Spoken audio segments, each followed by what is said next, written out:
Ladies and gentlemen,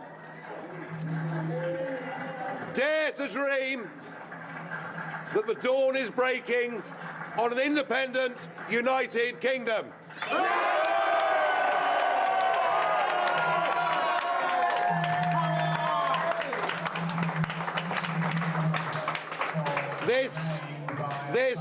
If the predictions now are right, this will be a victory for real people, a victory for ordinary people, a victory for decent people.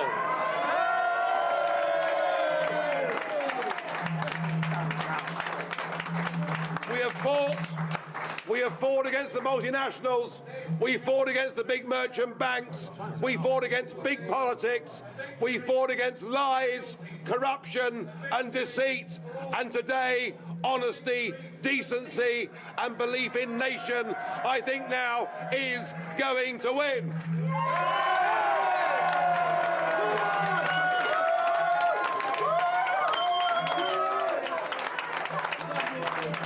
And we will have done it. We will have done it without having to fight, without a single bullet being fired. We'd have done it by damned hard work on the ground, by people like my friend Mr. Banks here.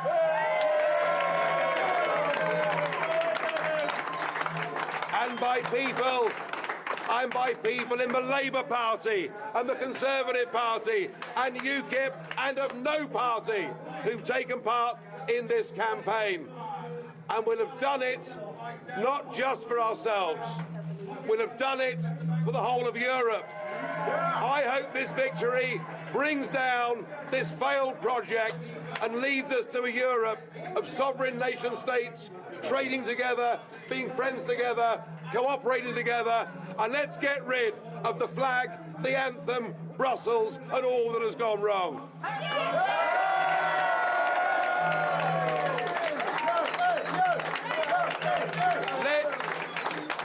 Let June the 23rd go down in our history as our Independence Day.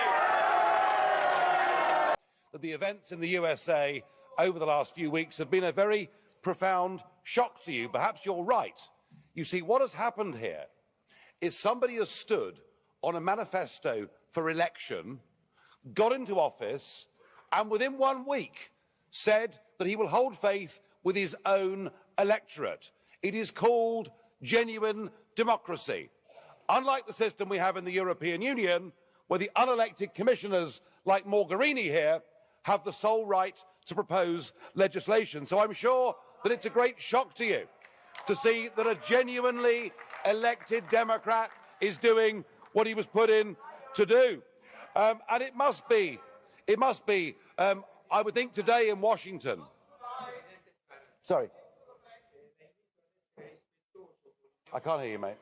Di questo Parlamento e delle funzioni istituzionali dei commissari. Questo lo dobbiamo non solo per il rispetto istituzionale alla Commissione, ma anche alla benevolenza della commissaria vicepresidente e alto rappresentante onorevole Mogherini. La ringrazio. Thank you. And out of institutional respect, President, to the truth, perhaps you will understand and agree with me that within the European form of lawmaking, it is the unelected Commission that have the sole right to propose legislation. If I'm wrong in saying that, you can throw me out of this Parliament right here, right now, this afternoon. Onorevole Farage, io la richiamo soltanto a un atteggiamento rispettoso. I am just asking you to be a little bit more respectful, please. Prego, può continuare. You may continue. Oh, I'll be respectful, all right, and perhaps you will be too, for the right of the leader of a political party that won the European elections in the United Kingdom in 2014. Now, it seems to me that actually, with all the anti-Trump rhetoric that is coming from everywhere, actually what we're hearing is the true nature of the European project, which is genuine anti-Americanism. Trump is motivated by protecting the United States of America from Islamic terrorism, whereas what has happened in this room and in governments around Europe is you have welcomed these people into your own homes. But can we please, just for a moment, look at the facts? Amongst all the hyperbole and the hysteria, all that Donald Trump has done is taken 7 countries that were identified by President Obama as posing a risk to the USA. Obama already had put in place extreme vetting. What Trump has done is for 90 days to say, let's examine that vetting and see whether it's good enough. But I want to ask you, Mr. Verhofstadt, and all the others, with your faux outrage today, where were you when Obama in 2011 banned any Iraqi from going into the country for 6 months? Why do I hear no criticism in this chamber or from the Commission of Saudi Arabia, Kuwait, Bahrain and others who refuse to take a single, not one, refugee or displaced person from Syria? And how can it be that on Holocaust Day, last Friday, not a single one of you criticised the 16 countries in the world that ban Israeli Jews from even going to their country on holiday? What is this hypocrisy? So perhaps what we need to do, Mr. President, and through you to the members, perhaps what we need to do is to be a little bit more constructive. All of us here say we're Democrats. Well, here's a chance to prove it. Let us invite President Trump to come here to this European Parliament. I'm sure as Democrats you'd all agree that what we need to do is to have an open dialogue with the newly elected, most powerful man in the world.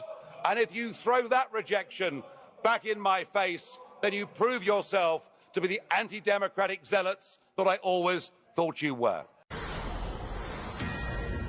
Trump is motivated by protecting the United States of America from Islamic terrorism, whereas what has happened in this room and in governments around Europe is you have welcomed these people into your own homes. What we need to do is to have an open dialogue with the newly elected, most powerful man in the world. And if you throw that rejection back in my face, then you prove yourself to be the anti-democratic zealots that I always thought you were. Good morning. Good morning. Funny, isn't it? Funny, isn't it?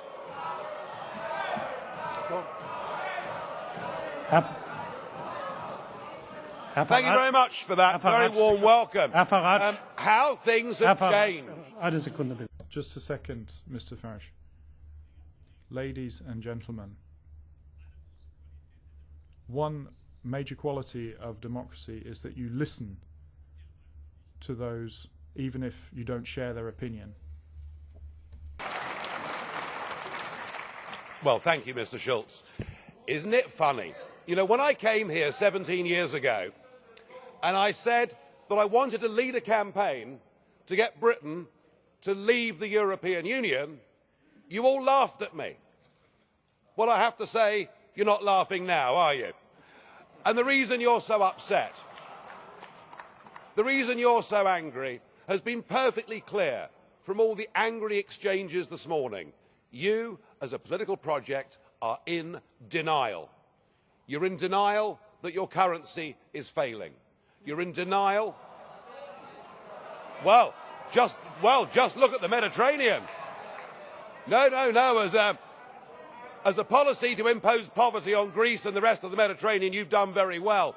And you're in denial over Mrs. Merkel's call last year for as many people as possible to cross the Mediterranean into the European Union has led to massive divisions between countries and within countries. But the biggest problem you've got, and the main reason the United Kingdom voted the way that it did, is you have, by stealth, by deception, without ever telling the truth to the British or the rest of the peoples of Europe, you have imposed upon them a political union.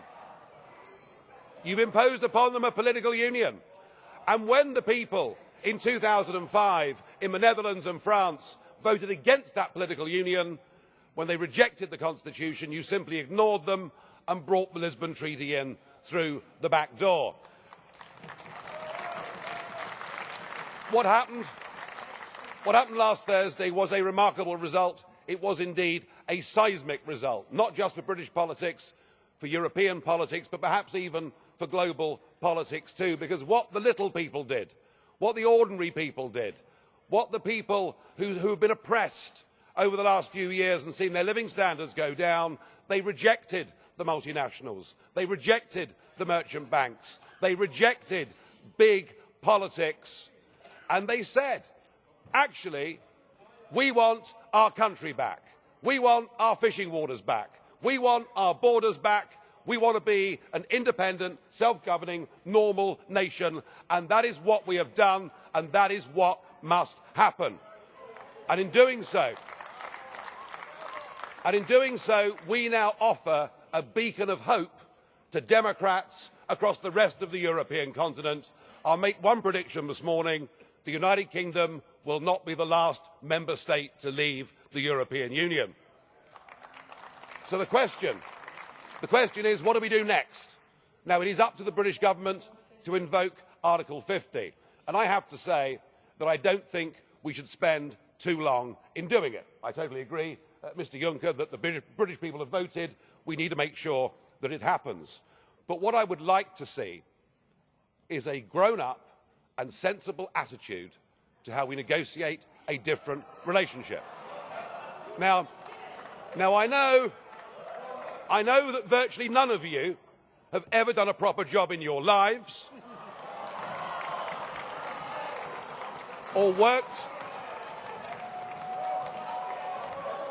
worked in business, or worked in trade, or indeed ever created a job. But listen, just listen. The fact that you're claiming nobody has done a decent job in their life, you can't really say that. I'm sorry. No, you're quite right, Mr. Schulz. UKIP used to protest against the establishment, and now the establishment protests against UKIP. So something has happened here. Let us listen to some simple, pragmatic economics. We, between us, between your countries and my country, we do an enormous amount of business in goods and services. That trade is mutually beneficial to both of us. That trade matters. If you were to decide to cut off your noses, to spite your faces, and to reject any idea of a sensible trade deal, the consequences would be far worse for you than it would be for us.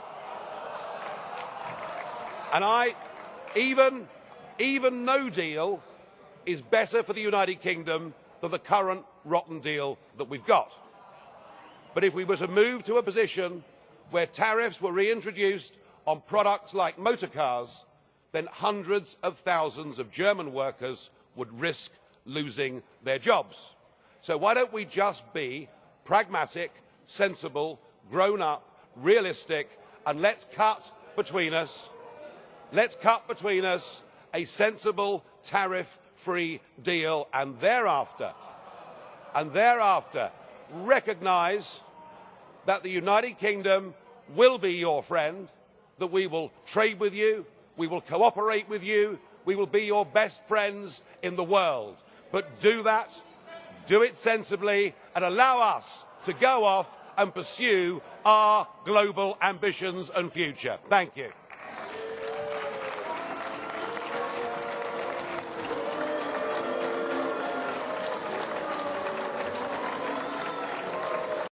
The London stock market's rallying strongly this morning. It is now 12% up since its February lows. Sterling is weak, but then it started declining from July 2014. And the Prime Ministers of Australia and New Zealand are now vying for who can be the first country from outside the EU to do a trade deal with the United Kingdom. Things are looking pretty good. The only upheaval is political upheaval, where we've seen a Prime Minister resign, and indeed the British Commissioner, Lord Hill, resigned. They've both done so, I think, for the right reasons. You never know, we may be getting rid of a Labour Party leader as well. But upheavals in politics can actually be a very healthy and a very good thing. And I got into politics because our political class in Britain led us towards a European political project. So if that result last week sweeps a few of them away, so be it. But I am looking forward next year to celebrating our Independence Day on June the 23rd. The man that would be the political leader for 500 million people, the man that would represent all of us on the world stage, the man whose job was so important that, of course, you're paid more than President Obama. Well, I'm afraid what we got was you. And I'm sorry, but after that performance earlier that you gave, and I don't want to be rude, but you know, really, you have the charisma of a damp rag and the appearance of a low-grade bank clerk. And the question that I want to ask, that we're all going to ask is, who are you? I'd never heard of you. Nobody in Europe had ever heard of you. I would like to ask you, President, who voted for you?